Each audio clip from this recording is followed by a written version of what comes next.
Captain Marvel is the 21st movie in the Marvel Cinematic Universe. It stars Brie Larson as Veers, a member of an intragalactic peacekeeping force that crash lands on Earth after a mission gone wrong. And as she's pursued by this race of shape-shifting aliens called the Skrulls, she starts to realize that she might have had a life on Earth once upon a time. There is a lot of backstory to cramp into this one movie, and I don't want to give too many details away, but what I can say is that I like how they fit so many of a person's memories into the film without it feeling too exposition-y. And even if it did, I think the editors did a good job masking that with some good pacing. Marvel movies are always known for having likable protagonists that you can root for, and Captain Marvel is no different. I think Brie Larson is very comfortable in her role as Captain Marvel. She's driven, she's badass, and she's just an overall terrific performer.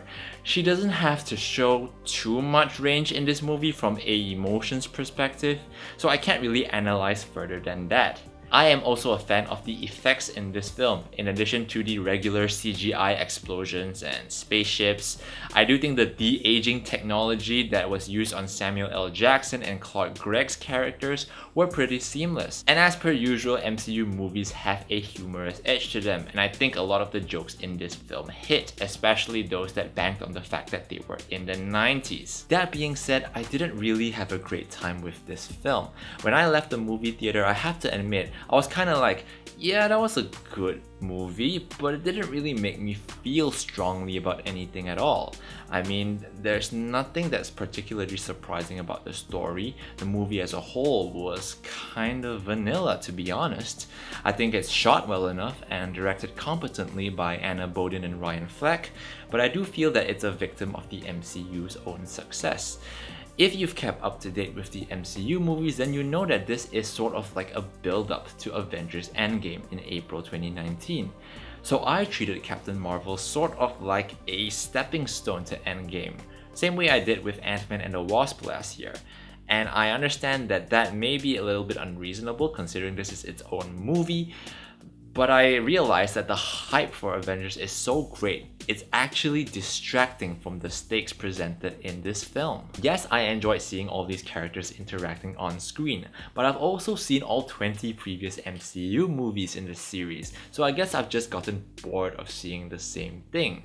The protagonist's journey to being the best version of themselves, the very one-dimensional villain, the very forgettable score, we've seen it all before in previous movies. To be fair, if Captain Marvel came out 5 to 6 years ago, I think I would have liked it more. But in the past few years, Marvel has given us movies like Guardians of the Galaxy. We have 2 Avengers movies, we have Civil War, Black Panther. They have spoiled us with good superhero movies. So it's very hard, for me in particular, to analyze and critique Captain Marvel on its own without comparing it to what the studio has given us in the past. I think if you're a fan of the MCU and you're curious about the lead up to Avengers Endgame, then you're gonna wanna watch this film. All things considered, this is the first MCU film to feature a lead female superhero on her own, so it's a big milestone for the studio. But I also want to see the studio grow and improve, take risks, try new things, and despite many redeeming qualities about Captain Marvel, I found it to be a very safe film with slightly heavy-handed elements, which wasn't very exciting. So I am going to give Captain Marvel a 6.5 out of 10. Thank you guys for watching this video. If you like it, you want to see more, click that subscribe button below. I'll be back next time with another movie review. So until next time, have a great week ahead, maximum hype, and peace out.